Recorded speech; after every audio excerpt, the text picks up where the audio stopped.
오늘 말씀은 가나 혼인잔치에 대한 말씀입니다. 혼인잔치에서 물로 포도주를 만든 놀라운 사건, 우리 예수님의 첫 번째 기적을 우리에게 말씀하고 계시죠.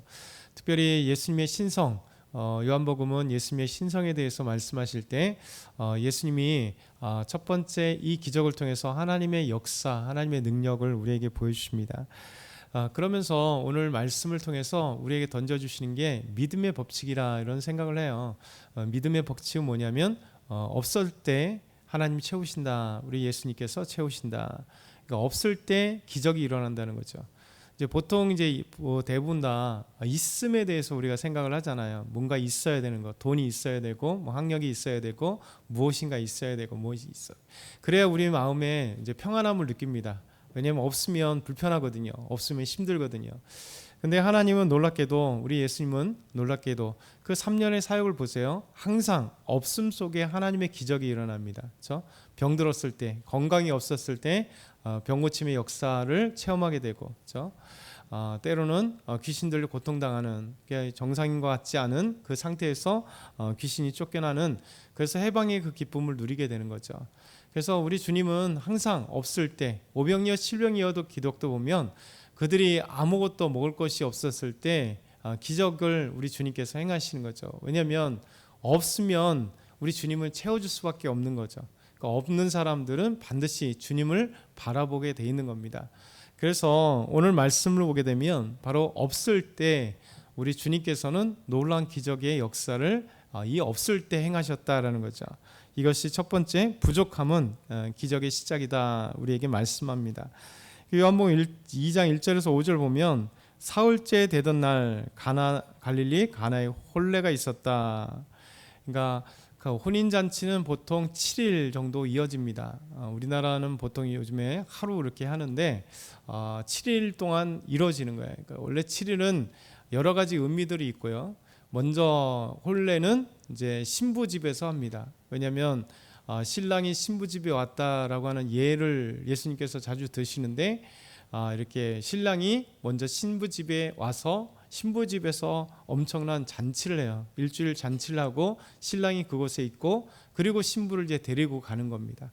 보통 7일 동안 잔치를 하면서 이 잔치에 가장 중요했던 것이 그 다음, 예수의 어머니도 거기 계시고 예수와 그 제자들도 혼례를 청함을 받았더니 포도주가 떨어진지라, 이렇게 표현하고 있어요.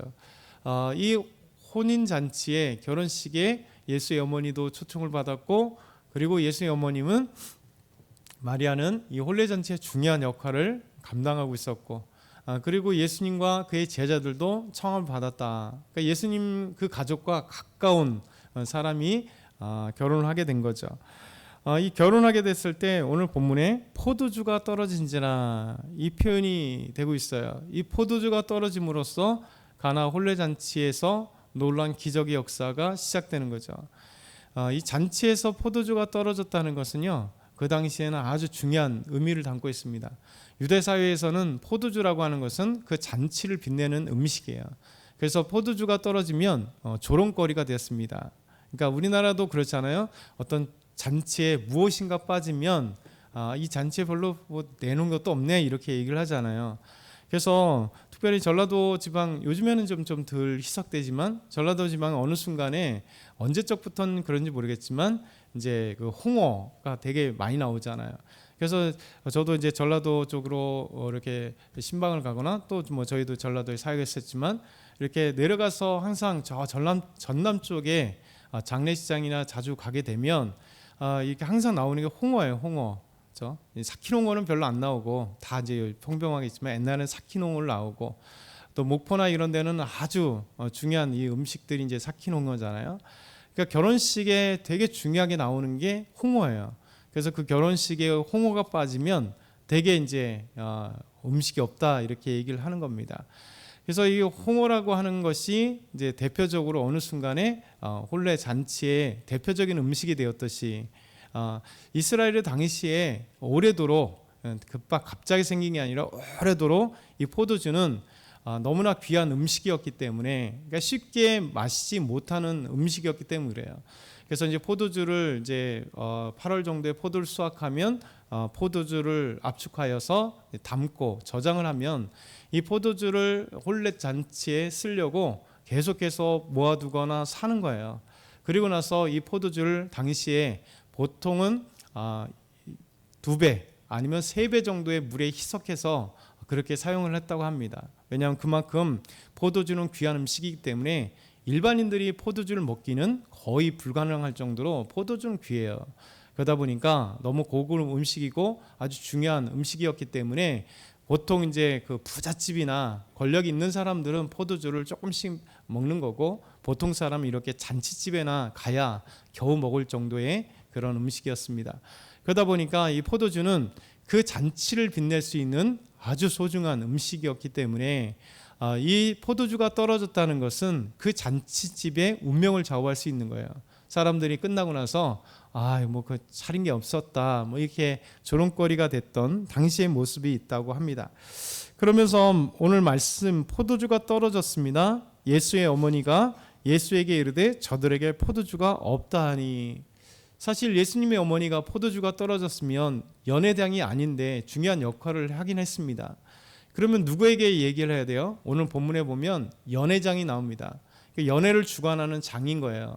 그러니까 혼주가 바쁘니까 항상 이렇게 혼례 잔치에는 중요하게 이 혼례를 컨트롤할 수 있는 장, 그러니까 적어도 이 혼례 잔치에는 더더군다나 아주 부잣집의 혼례 잔치는 분명합니다. 왜냐하면 연회장 정도가 있을 정도면 상당히 중요한 음식을 컨트롤할 수 있는 연회장이 있을 정도니까 큰 건데, 마리아가 분명히 예수님의 어머니가 연회장에 가서 얘기를 해야 되잖아요. 그렇죠? 예수님은 손님이잖아요. 그리고 예수님이 그 손님이라서 포도주를 채워줄 의무는 없습니다. 그리고 권한도 없을 뿐만 아니라 예수님께 올 이유가 없는 거죠.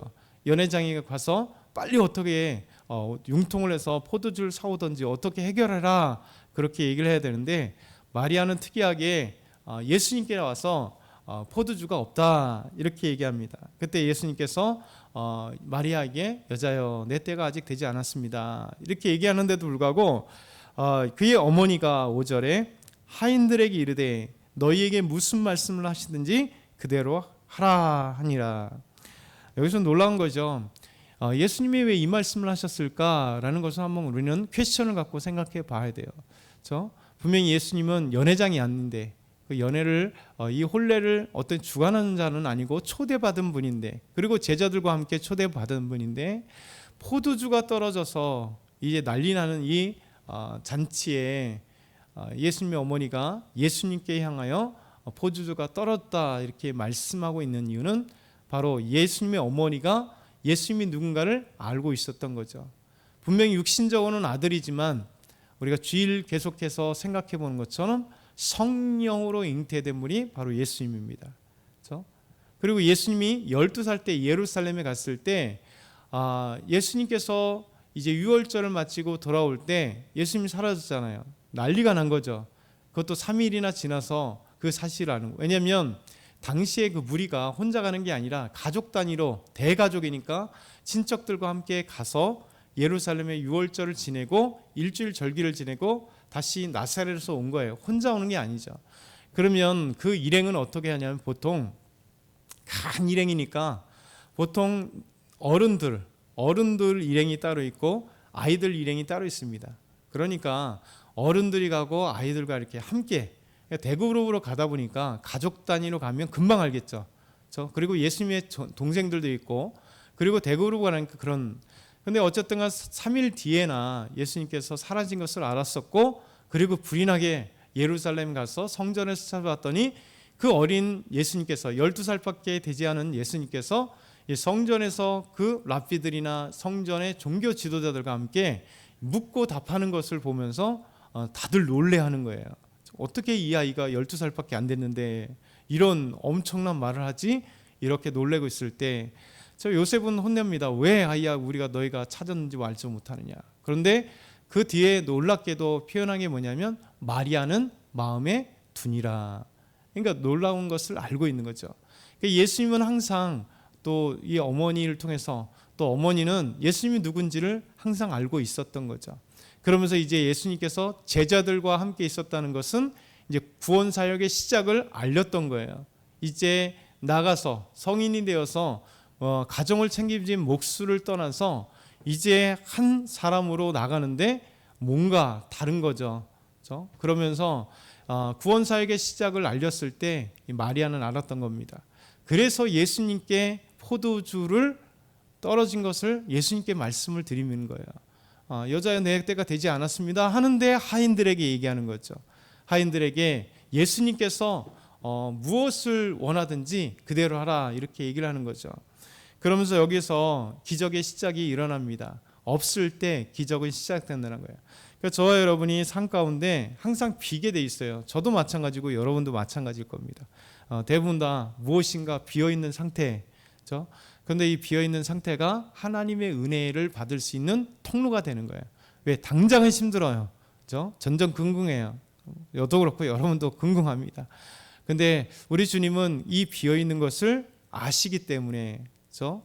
아무것도 없는 가루에 통이 떨어졌던 이 시돈의 여인처럼, 하나님의 사르밧 과부처럼 없을 때 하나님의 기적이 일어나게 되는 겁니다.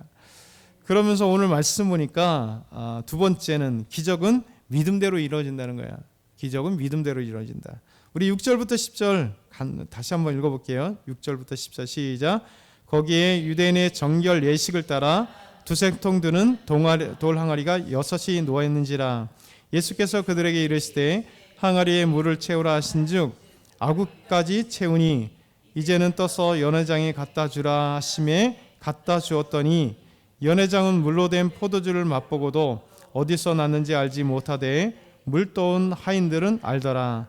연회장이 신랑을 불러 말하되 사람마다 먼저 좋은 포도주를 내고 취한 후에 낮은 것을 내거늘 그대는 지금까지 좋은 포도주를 두었도다 하니라. 아멘. 여기서 놀라운 이야기들을 알 수 있죠. 첫 번째 뭘 알 수 있을까요? 마리아가 하인들에게 예수님께서 무엇을 하든지 그대로 하라고 말씀하셨잖아요. 여러분 하인들의 입장을 한번 생각해 보시죠. 낯선 손님인데 이 하인들이 들어야 될 사람은 누굴까요? 사실 연회장이 들어야 될 거고 주인인 신랑이나 신부 부모님들에게 들어야 될 거예요. 비록 이 잔치에 또 중요한 역할을 하고 있는 마리아지만 하인들은 생각해 보면 인간적으로 생각해도 이게 이상한 얘기잖아요. 낯선 손님이 하는 대로 하라? 이 사람 책임질 건 아닌데 지금 주인이나 연회장이 있는데 그에게 가서 얘기를 해야 되잖아요. 포도주가 떨어졌습니다. 빨리 채워주셨으면 좋겠습니다. 가져가야 될 포도주가 없습니다. 이렇게 얘기를 해야 되잖아요. 그런데 마리아의 이야기를 듣고 지금 유대인의 정결 예식에 드는 두세 통 드는 물 항아리, 이만한 항아리가 물 떠서 손님들에게 이제 씻어주는 그 정결 예식에 쓰는 물 항아리가 있었다는 거예요. 그러면서 이 물 항아리가 있는데 예수님께서 그 하인들에게 이야기합니다. 항아리에 물을 채우라 이렇게 말씀하잖아요. 그러니까 이 하인들은 신기하게도 예수님의 말씀을 들어요. 그리고 놀랍게도 예수님께서 항아리에 물을 채우라고 얘기했지 어디까지 채우라는 얘기를 하지 않았습니다. 그런데 하인들은 어디까지 채웠다고요? 아귀까지, 꼭대기까지 항아리에 물을 채운 거예요. 여러분 이것이 우리에게 던져주는 놀라운 은혜입니다. 여러분 하인들은 누군지도 모르고 이들이 어떤 의미로 했는지는 모르겠습니다. 그런데 이 하인들의 행동은 예수님의 말씀에 순종했다는 거예요. 그래서 낯선 손님에 대해서 이야기를 들었다는 거예요. 그리고 이 하인들의 아마 믿음에 따라서 포도주는 달라졌을 거예요. 여러분 낯선 사람이 시켰는데 물두라면 그냥 한 바가지 가서 떨어 놓을 수도 있잖아요. 근데 이 하인들은 아구까지 채웠다는 거예요. 그러니까 아구까지 드니까 여러분 돌 항아리 6개의 아구까지를 채우면 6개의 포도주가 어마어마한 포도주가 생겼다는 거예요. 이게 바로 믿음의 기적이고요. 순종의 기적입니다.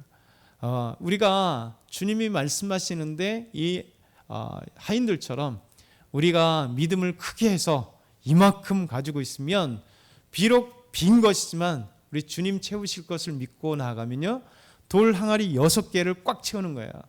만약에 거기에 한 바가지만 넣었다면 한 바가지의 기력이 일어날 것이고요.